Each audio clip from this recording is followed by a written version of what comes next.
نتكلم عن السبع سفيان رحيمي وتألقه مع فريق العين الزعيم العيناوي. دكتور سفيان رحيمي اعتقد يعني رد على المشككين في الفترة الماضية. والله ما في شك اليوم سفيان يعني بلا يعني قاعد يقدم مستوى ما شاء الله، سواء يعني في الدوري وفي الاسيوي بارز اكثر واكثر، واليوم مو يمكن يكون هداف الاسيويه ب8 أهداف، فمتألق ويلعب بروح عاليه ويقاتل في الملعب. وهذا هو اليوم في مباراه النصر سجل 3 أهداف، ما شاء الله. يعني انا صراحه من المعجبين باللاعب هذا من اول ما استقطب النادي، ولكن تعرف مرات اللاعب ينزل مستواه، لكن لاعب يحب النادي ويقاتل ويعني لين اخر لحظه في المباراه. اضافه كبيره واضافه كبيره يعني للنادي، واتمنى النادي ان يستمر مع هذا اللاعب، يعني لانه ممكن يعني يعطينا اكثر مما شفناه.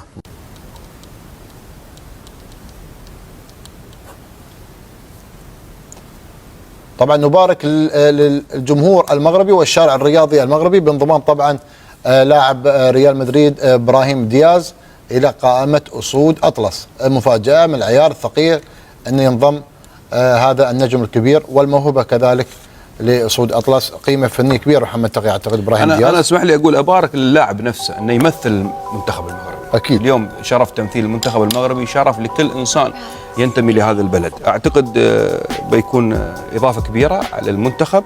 لاعب انتقل في اكثر من نادي في الدوريات الاوروبيه، طلع اعاره لفتره من الفترات.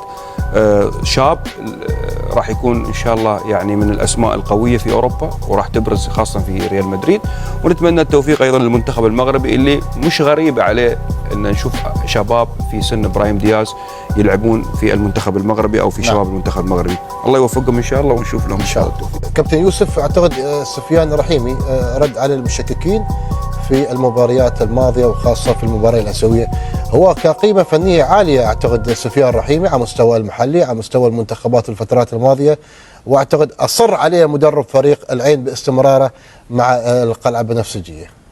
سفيان رحيمي أرقامه تتحدث عنه، لاعب متميز يبلي بلاء الحسن مع نادي العين سواء في البطولات المحلية أو الآسيوية. أرقام كما قلت تتحدث سواء الأهداف التي يسجل أو التمريرات الحاسمة. صحيح. لاعب متميز من اللاعبين المحترفين المغاربة الذين يقدمون مستويات جيدة.